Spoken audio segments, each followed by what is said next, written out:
DNA, जीवन का blueprint, ये शब्द हम सब ने सुने हैं, है ना? पर इसका असली मतलब क्या है?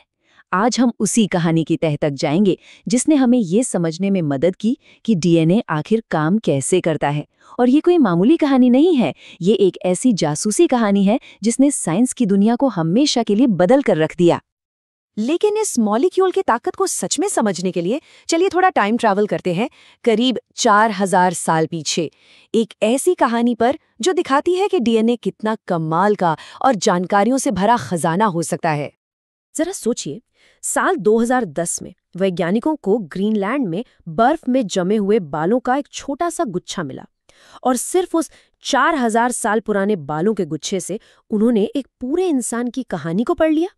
उन्हें पता चला कि उसका नाम इनूक था, उसके पूर्वज साइबेरिया से थे, उसका ब्लड ग्रुप A+ था, और यहां तक कि उसे आगे चल के गंजेपन की समस्या हो सकती थी। ये सब कुछ सिर्फ और सिर्फ डीएनए की वजह से मुमकिन हुआ। तो ये हमें एक बहुत ही जरूरी सवाल पर ले आता है। आखिर ऐसा कौन सा मॉलिक्यूल है जो 4000 सालों तक एक पूरी कहानी को इतनी सटीकता से सहेज कर रख सकता है? बस यही एक सवाल था जिसने 20वीं सदी के वैज्ञानिकों के मन में खलबली मचा दी और एक महान खोज की दौड़ शुरू हो गई। 20वीं सदी की शुरुआत में साइंटिस्ट ये तो जानते थे कि माता-पिता से बच्चों में गुण जाते हैं, पर ये गुण किस केमिकल के रूप में जाते हैं ये कोई नहीं जानता था। ये जेनेटिक्स का सबसे बड़ा रहस्य था और इसे सुलझाने की रेस शुरू हो चुकी थी। उस समय इस केस में 2 मुख्य संदिग्ध थे। पहला था प्रोटीन।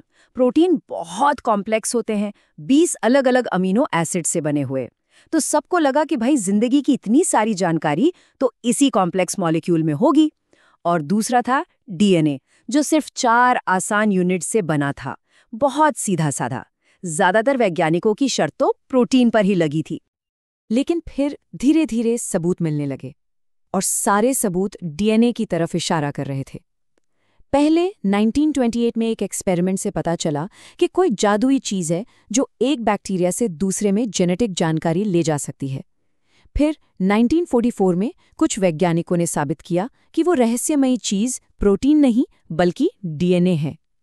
और आखिर में 1952 के एक मशहूर ब्लेंडर एक्सपेरिमेंट ने ये पक्का कर दिया कि वायरस भी अपनी संख्या बढ़ाने के लिए बैक्टीरिया में प्रोटीन नहीं बल्कि अपना डीएनए ही डालते हैं। तो फैसला आ चुका था। वैज्ञानिक समुदाय को आखिरकार अपना जवाब मिल ही गया। डीएनए ही जेनेटिक मटेरियल है। Case closed. खैर, पूरी तरह से नहीं, क्योंकि एक रहस्य सुलझा तो एक नया और शायद उससे भी बड़ा सवाल सामने आ खड़ा हुआ।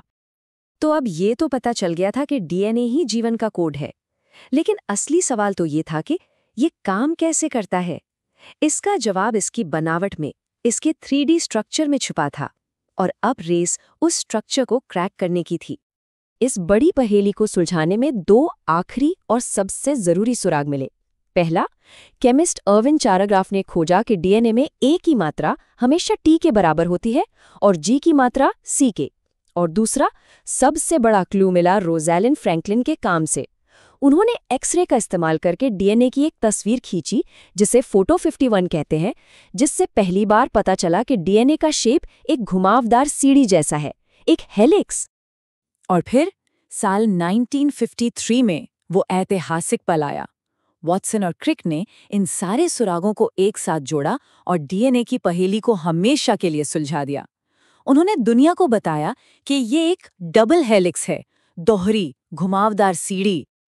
तो ये डबल हेलिक्स काम कैसे करता है? इसकी खूबसूरती इसकी सादगी में है। सोचिए, डीएनए की सीढ़ी के डंडे कैसे बनते हैं? बहुत आसान नियम से। ए हमेशा टी के साथ जुड़ता है और जी हमेशा सी के साथ। बस यही सिंपल सा नियम पूरे जीवन का कोड बनाता है। ये स्ट्रक्चर सिर्फ खूबसूरत नहीं है, ये जीनियस है। ये 2 लंबे एक दूसरे से लिपटे हुए धागों से बना है। इसकी बनावट इतनी कमाल की है कि ये न सिर्फ ढेर सारी जानकारी को एक खास सीक्वेंस में स्टोर करती है, बल्कि अपनी एकदम सटीक कॉपी भी बना सकती है। और इसी वजह से जीवन एक पीढ़ी से दूसरी पीढ़ी तक चलता रहता है। डीएनए के स्ट्रक्चर की खोज सिर्फ एक मॉलिक्यूल की खोज नहीं थी। नहीं, ये वो चाबी थी जिसने मॉडर्न बायोलॉजी और जेनेटिक्स के सारे दरवाजे खोल दिए। इसने जीव विज्ञान के एक बिल्कुल नए युग की शुरुआत की। इसी खोज से हमें जीवन का सेंट्रल डॉगमा पता चला।